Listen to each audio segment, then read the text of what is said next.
Glória a Deus, paz seja convosco, recebe a paz de Deus e aprende com Ele. Vamos aprender mais de Deus, porque Ele é que cuida de nós, não é? Segura na mão de Deus, segura na mão de Deus, segura na mão de Deus e vai. Não temas, segue adiante, não olhe para trás. Segura na mão de Deus e vai. Oh, aleluia! E não é só segurar na mão de Deus, é ouvir a voz de Deus. É botar em prática a sabedoria de Salomão, né? Para tomar decisões, para não se arrepender. Porque tem decisões que a gente toma que não dá nem para voltar atrás. Eita, é difícil. Eu posso te dizer que eu sou uma dessas pessoas. Eu tomei decisões na minha vida lá quando eu era novinha, as quais não deu para voltar atrás e eu tive que pagar um preço muito alto, que ainda pago. Até hoje eu pago os juros das minhas decisões dolorosas. Foi muito doloroso. Mas eu não conhecia a palavra de Deus. Por isso que eu digo todo dia: leia as Escrituras. Você não precisa pagar um preço tão alto, não precisa sofrer, porque aqui tem todas as instruções para a sua vida. Amém? Glória a Deus. Lucas 10. Vamos ler no 30. Descia um homem de Jerusalém para Jericó. Caiu nas mãos dos salteadores, os quais os despojaram e, espancando-o, se retiraram, deixando ele meio morto. Ocasionalmente, descia pelo mesmo caminho um certo sacerdote, vendo-o, passou, deixou ele de lado. De igual modo, também um levita, chegando àquele lugar, vendo, também passou e deixou ele lá. E veio um samaritano que ia de viagem, chegou aos pés dele e vendo-o, moveu de íntima compaixão. Aproximando-se, atou-lhe as feridas, deitou-lhe, colocou azeite, colocou vinho e botou ele sobre o cavalo e o levou para uma hospedagem e cuidou dele. Vamos tirar lições daqui para a nossa vida, né? Descia um homem de Jerusalém para Jericó. Jerusalém era a cidade santa, né? Jerusalém significa cidade de paz. Ela simbolizava o centro da vontade de Deus. Lá acontecia tantas coisas maravilhosas, Deus operava naquele lugar. Era uma cidade de Deus, né? Uma cidade de paz. Jerusalém. E esse homem decidiu sair de lá. Jerusalém era uma cidade alta. E ele me desce para Jericó. O que nós podemos entender aí é que ele cortou o caminho, tomou decisões erradas, pelo caminho errado, né? Com certeza ele não buscou Deus, porque Deus ele nos orienta. Se a gente buscar, ele nos orienta a não tomar decisões erradas, a não seguir por caminhos errados.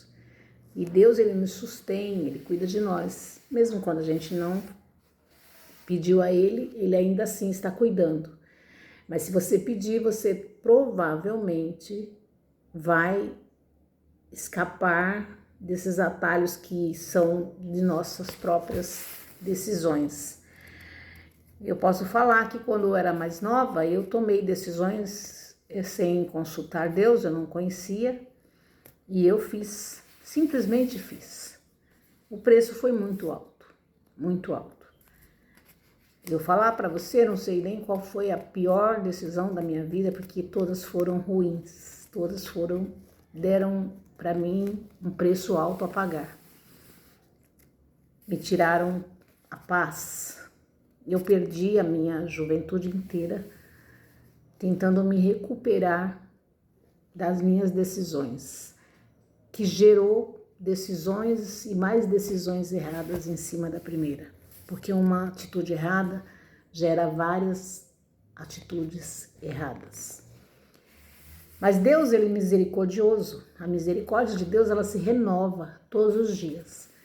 E a prova disso é que, olha, no caminho onde ele ficou, ele cortou caminho, ele foi roubado, espancado e ficou ali à beira do caminho, meio que morto. A misericórdia de Deus está aí, ó. Passou por ele um levita, um homem de Deus, passou por ele um sacerdote, um homem de Deus, entre aspas, porque eu sempre digo assim, não adianta você ir à igreja, não adianta você ter cargo, porque isso não é ser um homem de Deus. Aí aqui a gente aprende que é verdade, que não basta você ser sacerdote, pastor, levita, presbítero e etc, né? São tantos títulos que não levam a lugar nenhum. Então o que a gente aprende aqui é sobre isso também. A gente aprende que não devemos tomar decisões sem a direção de Deus, pela nossa própria intuição, que vamos quebrar a cara, né? Não vamos tomar atitudes seguindo o nosso coração, porque ele é terra enganosa. Mas a gente aprende também que nem todo que diz eu sou de Deus realmente o é, né? Por isso você tem que vir aqui na Bíblia, procurar ajuda, procurar conselho diretamente com Deus, porque você nem sabe que aquele que está ali falando, que aquele que está ali pregando é um homem de Deus e você vai poder contar com ele, mas com Deus você pode contar. Aí o que Deus faz aqui, ó? Naquela estrada passou o levita, passou o sacerdote, passou e deixou ele lá. Aí veio um samaritano.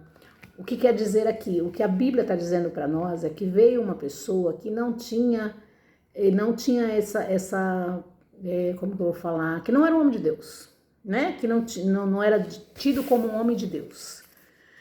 E aí ele prova para nós que nem sempre aquele que está na igreja, às vezes o que está fora é que é o homem de Deus. Esse homem aqui era o homem de Deus.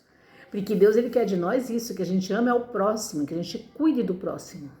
E ser um homem de Deus não é estar na igreja, não é ficar falando de Deus, não é estar aqui falando de Deus, não. Isso não quer dizer nada. Ser um homem de Deus é aquele que vive a palavra de Deus, que coloca em prática, que pratica o que Deus ensina. Esse é um homem de Deus. Aquele que ama aos pequenininhos. Deus fala, né? Ame ao pequenininho. E aí você está me amando. Aliás, devemos ficar espertos sobre isso, porque Deus, ele aparece para nós de várias as formas. E uma delas pode ser um mendigo, pode ser uma pessoa que você não dá um real por ela. Pode ser Deus. Então Deus nos ensina aqui que de onde você não espera a ajuda vem, mas ela vem. Porque quem está cuidando de você é Deus. E eu posso te falar isso. Nas minhas escolhas, que eu casei novinha, sofri muito no meu casamento e separei novinha também, menina, não era preparada para encarar o mundo. Mas Deus coloca esses samaritanos na nossa vida. Pessoas que nos acolhem na casa dela, pessoas que nos dão comida, pessoas que oram por nós. Tudo isso é Deus cuidando de mim e de você. Amém? A palavra de Deus aqui vai nos ensinar que Deus está cuidando de nós em todos os momentos, mas que a gente pode aprender com Ele e errar menos, para a gente não sofrer, porque Deus, ele não quer que a gente sofra. Então leia as Escrituras, leia Lucas 10 e aprenda com Deus a colocar em prática a sabedoria, né? Porque se você aprende e coloca em prática, você não vai fazer com que a sua carne sofra, né? Ele não precisava passar por nada disso. Nem sair de Jerusalém ele precisava, né? Às vezes a gente escuta aquela voz demoníaca nos oferecendo oportunidades que vão fazer com que a gente sofra. E às vezes a gente nem consegue mudar a história. Aí agora, a minha vida e a sua vida, vamos colocar aí na mão de Deus, pedir a Ele que a misericórdia dele se renove, porque ela se renova todos os dias, E que Ele tenha piedade da nossa escolha errada, né? Para que a gente possa ser feliz ainda, para que a gente possa conquistar o melhor dessa terra, porque essa é a palavra de Deus. E hoje você estando aos pés do Senhor, sua chance de ser feliz é 100%. Porque agora você está em Jerusalém, você está nos pés do Senhor. Espera nele, não desvia, não desça, não vá para Jericó, não escute o inimigo.